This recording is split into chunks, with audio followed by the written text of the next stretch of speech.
1 year later, and there remains a media and political wall of silence. Why is that, Hussein? Why?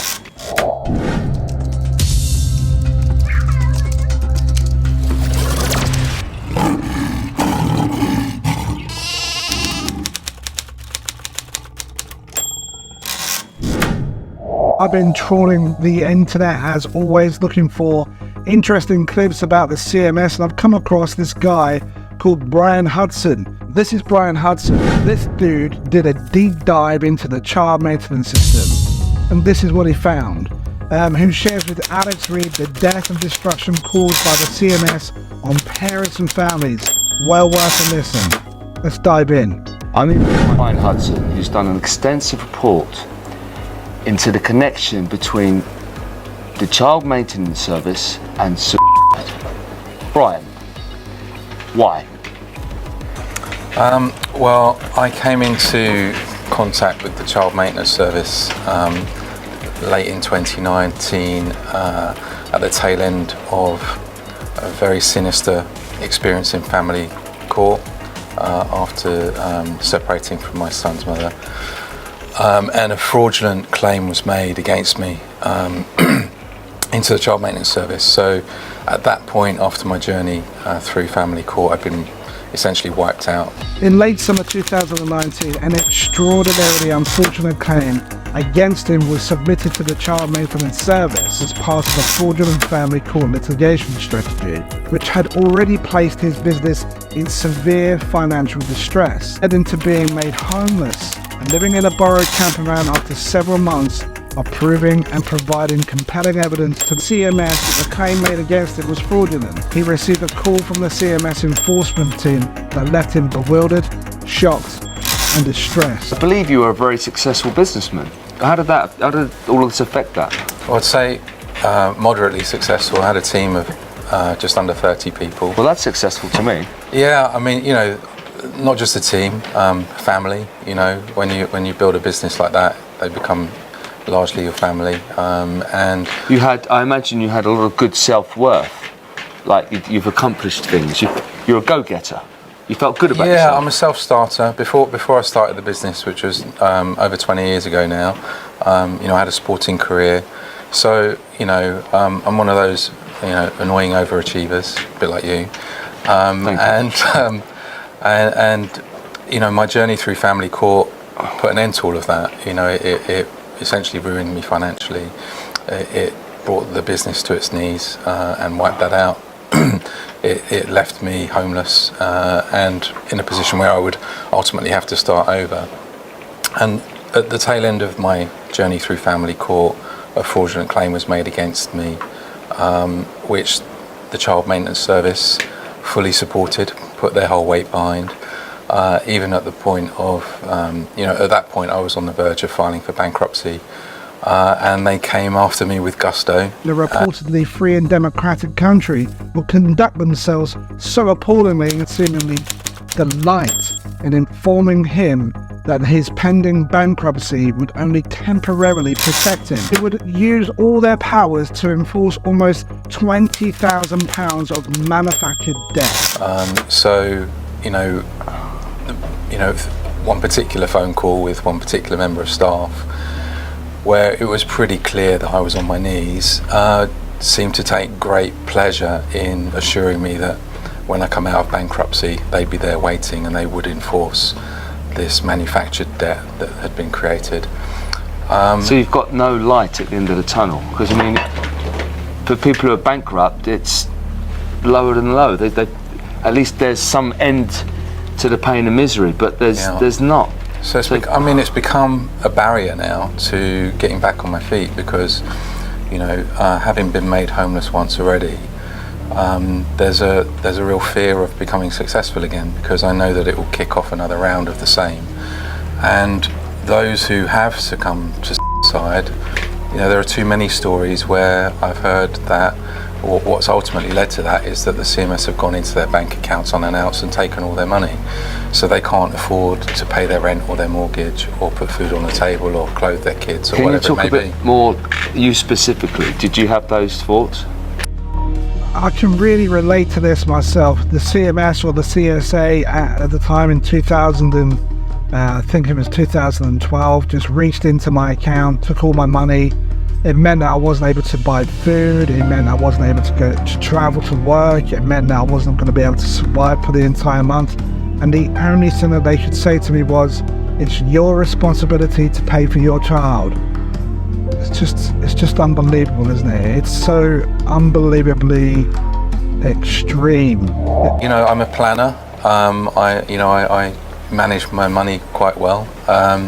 All the more so now when there's so little of it. And you're making your forecasts, and there would not have been enough to sustain a roof over my head were I to reach any kind of level of success and unannounced. The child maintenance service would go and take that at any level they decided, up to the level of the debt, which is pretty extensive. So for those people saying, well, you should pay for your kids, you're a successful man, you should pay for your kids. I mean, but were the fees extortionate? Were they overinflated? Well, they were based on my earnings from 6 years ago, which had been wiped out. My ability to generate income had been wiped out, and the money wasn't there. So you can't magic it out of thin air, and you certainly can't do that when you've been made homeless. And you spoke to them? What did they say? They didn't care? It was black and white as far as they were concerned. I'd earned that before, therefore I must be able to earn it now. The circumstances around that money not being there, they weren't interested in, and I did take that to tribunal, and it transpired that they'd created some regulations that allowed them to ignore certain types of reasons that money was no longer there. That it allows them to not take into consideration the conduct of the other party to the case that led to there being no money there, and they wanted to just enforce a debt that they had created based on historical income that it was clear to them was not achievable, and that money had essentially evaporated, and they were going to find a way to enforce it. So you filed this report. I mean, I don't know what your business was, but it's very extensive. So whatever you did before, you've used your skill set to compile the most comprehensive report. Can you tell people what you found in your report? Yes, I've always been pretty good with numbers. I'm good with money. I understand accounting. I understand forecasting. I understand what it costs to live. And one of the things that leapt out at me when I started writing this, collating the data. First of all, the data wasn't out there. I couldn't find anyone else that had written anything like it. I wanted answers. I wanted to find out if I was being individually persecuted or if it was a wider problem. Clearly it was a wider problem. There were lots of people complaining, but there was no real data, hard data, to understand the scale and the depth of the problem. So that led to lots of freedom of information requests asking for data, many of which were turned down. But ultimately, I managed to get hold of what I needed. And when COVID hit us, the term excess deaths came around. And it struck me that I could start running some calculations on what normal mortality rates would be in what are quite large it's quite a large population that fall under the child maintenance service. So, we're getting towards 1 million people, split almost evenly, mothers and fathers. And so as a cohort, I wanted to just compare the mortality rate amongst the paying parents and the mortality rate amongst the receiving parents. And it was very quickly obvious that the receiving parents were actually slightly below what you would expect as a mortality rate nationally for those relevant age groups, and the paying parents were 4 or 5 times higher than the mortality. That is absolutely shocking. Unbelievable. They know this, they have this data, and yet they do not care about it. How is this happening in British society? How is it happening? How is this a thing in society? It's unbelievable. The rate you would expect. And I thought that was pretty alarming in itself. So that led me to dig deeper. And on digging deeper... That is alarming. Yeah. Well, it gets more alarming. So, you know, so that paying parent population is pretty big. You know, it's approaching 500,000 now. So what I did is I took that section of the population and I divided it into paying parents who don't have any arrears and paying parents who do have arrears, and that's essentially defined by those who are paying direct and those who have been moved on to collect and pay or a deduction from their earnings. The outcome of that period of investigative research resulted in a detailed 50-page report. Presentation is a summary and explanation of some of the key findings and an overview of what has happened since the report was published in June 2021. Data for the study was gathered from a series of Freedom of Information requests from the CMS quarterly statutory reporting from the Department of Work and Pensions, publicly available Stat Explore database from the CMS online maintenance calculator, and other data sources such as the Office for National Statistics. Also the NHS and from the police, and also from a number of academic and think tank studies covering mental health, and also for the purpose of this video, we should call it When Men or Women Leave on Their Own. Those and the child maintenance service itself. Those who have been moved on to collect and pay or a deduction from their earnings. And what I found was in that smaller section of the population, their mortality rate was actually over 14 times higher than the national rate of death. Wow. So that also was pretty compelling. And that led me to, you know, divide that between males and females, you know, mothers and fathers. We've already heard, I think, that some 96% of paying parents are fathers, and the rest mothers. And I wanted to look at specifically how many people that is that are dying who otherwise wouldn't be. If they were in the rest of the population, they wouldn't be dying. And that led me to calculate that on average over the 3-year period that I had data, 1,013 excess deaths were happening in the paying parent population. The question remains, however, as to whether the CMS is a key causative factor in excess paying parent deaths. The CMS refused to release key data that would have enabled Brian Hudson to make a determination on this question. Their reasoning for this refusal was that it would breach the data protection. However, the departed have no protection under data protection legislation, so it was necessary to be creative, identifying a compelling indicator that these S have a key causative connection to the child maintenance service conduct. Finished the report, of course I sent it into all the key ministers, including the Prime Minister and Minister responsible for suicide. A copy was also sent to every MP and every paper in the House of Lords. A copy was also sent to the Chief Executive of the highest profile mental health and suicide prevention charities, to the NHS leadership, to each of the mainstream news outlets, and of course to leadership on the child maintenance service themselves. In addition to this, the report has been circulated to members of many campaign groups, who in turn have sent copies of the report to the local MPs, senior ministers, and to the child maintenance service themselves again. 1 year later, and there remains a media and political war of silence. Why is that, you say? On the 10th of January 2022, Simon Franklin of the Child Maintenance Service emailed Brian to ask for a copy of the study in connection with their independent review of how they support victims of domestic abuse. A copy was sent to him on the following day, on the 1st of June 2022. Brian wrote to Mr. Franklin to question why there had been no further communication despite almost 6 months passing since sending him the report. He highlighted that in that 6 months window there had been no dialogue with him or groups and organisations who support the affected parents. there have been no preventative measures to stem the alarming rate of mortality among paying parents, and in that time the CMS have actively pursued Parliament to further enforce powers that is already the strictest in the world, and they are aware it's causing such extreme levels of harm. Brian also highlighted the increase in the CMS's media activity in the world.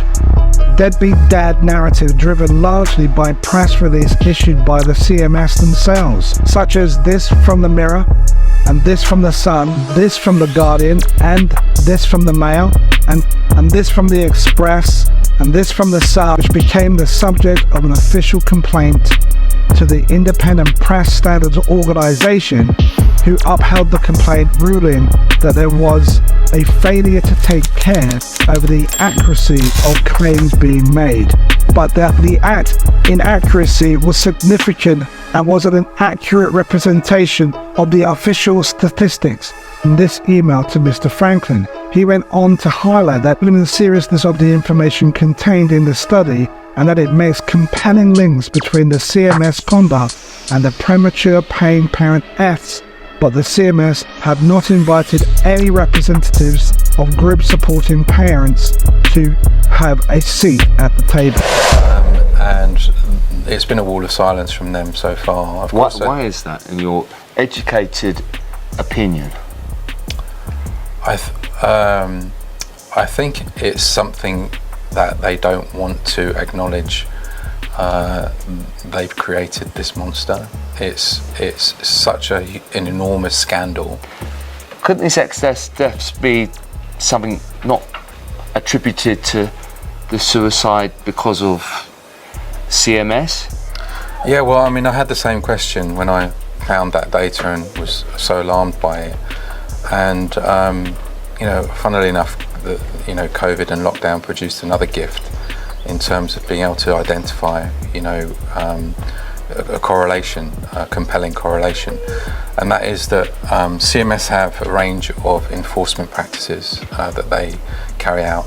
They're very active on enforcing against paying parents, and when they locked down, that enforcement activity reduced by, I calculated to be about 28%, and in that same period of time, the volume of parental deaths reduced by virtually the same amount.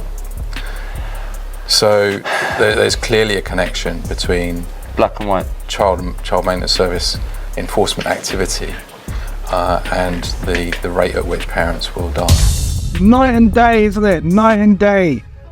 Yeah, we are a country that's supposed to be compassionate towards people, compassionate towards black, white, Hindu, male, female, supposedly all these other genders, but fathers, wow, absolute wow. What have you done to highlight this problem, and what responses have you had?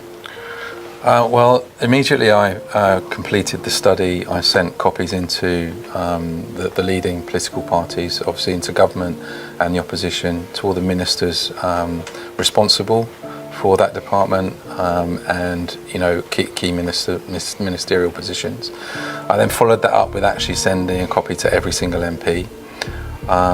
The House of Lords, most of the peers in the House of Lords, about 600 of them, have had a copy. What was their response? I didn't get any response other than no response whatsoever. Two or three of the MPs said, "Sorry, we can't look at it. You're not in our area." I did have a couple of MPs who are sympathetic to these type of issues come back to me and ask a few questions, but that didn't ultimately lead anywhere. And then I also suspect that many hundreds of other people have also sent this document into the Child Maintenance Service. I sent it into the management myself. And then in January, I did have a reach out from Child Maintenance Service to ask for a copy. So that was on the 15th of January. Of course, I sent them a copy, and there's been nothing since. So we obviously know that they've got that. Do you think they are worried?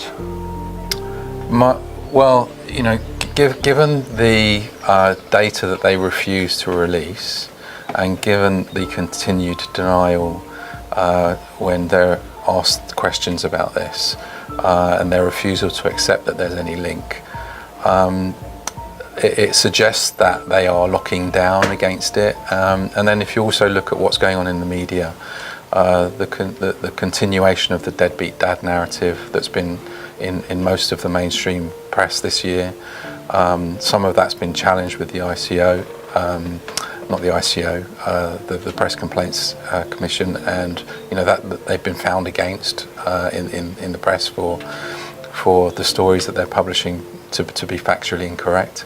Where I am with that right now is just wondering why you have an organisation that's been alerted to a very serious problem, who are closing up. Am I right in saying it's not sustainable? Because I can't see how it possibly can be. What they're doing is literally going to destroy society. It's going to implode and collapse. Well, financially, the structure of CMS could never work. It could never have worked, and it never will work. I think any reasonable accountant would look at the structure for calculating maintenance and would be able to tell you that if you set it against what the cost of living is, in terms of just being able to provide the very basics you need to live, the calculation they use can never work. And when you take parents who have highly likely been through a traumatic breakup, may well have been through family court preceding that, and the family estate has been possibly raided by legal professionals, but it's been under severe pressure already. It's really a recipe for disaster. So to lay, to approach enforcing child maintenance at that point on a deadbeat dad narrative, where you're using a sledgehammer, as your means to get revenue in. Do these people, do they believe they're doing something good? I mean, I've seen in a bit of research some people involved have just been given knighthoods because of their sterling work in the community to stop deadbeat dads and help children out of poverty, when actually what we're seeing is it's not helping, it's destroying society. Yeah. Are they just buried their heads in the sand? Is it corrupt? I suspect there's corruption, but the thing that really bothers me is that I think that any reasonable and responsible person or entity, if alerted to something of this magnitude, would want to do one of a few things. They would probably want to prove that it's not true, number one. Yeah. Right? I would certainly want to prove that. And before I try to prove it to the public, I would want to prove it to myself. So I would be looking at my own data. I would probably call in the people that are protesting and say, to understand where they're coming from. Paying parents have no voice with the CMS, despite the fact that that's what's funding them, right? Ultimately, their voice is completely silenced. It's if you're a responsible organisation and someone alerts you to this level of harm, the first thing you want to do is make sure that they're wrong. And the first step in that is to really understand the problem in depth. So if I had been in their shoes, I would have invited me in to sit around a table with me and really get to grips with the study. And I would open the books in terms of data so that I could help them to identify whether there is an actual causal relationship between those deaths and what they're doing. The but is, though, if they're going to find that it's not sustainable, hang on, if we invite this guy in, this Brian in, he's going to show us how to make it better. Actually, we can't make it better, it's not going to work. Why they're not going to invite you in, are they? Is that what you're finding? Well, I can't really answer that question because I can only guess as to what their reasons are. If I was in their position and it turned out that I was responsible for over 1,000 parental deaths every year for the last few decades, then I'd be particularly worried about my own liberty after that. Brian, to finish off with Brian, what would your message be to anybody else who's suffering in this position? Well, I'd ask them to join us. Don't suffer alone. We've got, this organisation is growing, the movement's growing. We're getting very organised. We know what we're doing. We know what the problem is. We know what the scale of it is. There's a great energy among these people. So the first step is to reach out to us and what we're doing. Reach out to every group, be part of it. Find some defiance. Stand up and say no, like we are. If every, I don't know if that's a good thing, but if this is a corrupt society, if every paying parent stopped paying CMS, would that be an answer? I don't think it's the answer right now. I think that would send a message that would be misused. Yeah. And I think protesters have fallen into that trap before, and essentially given ammunition to legal professionals and to this organisation to perpetuate the deadbeat dad narrative and the other myths around paying parents, trying to evade responsibility, and that's not what we really want to portray because it's not the truth. Correct. Brian, thank you very much, sir. Don't do this on your own. Reach out to the charities. Split the Difference is a very good charity. It's active. It's against this evil CMS, which is tearing families apart, tearing fathers apart from their children. Don't be on your own. Don't give up. There are plenty of people out there who are fighting this battle. We will win in the end.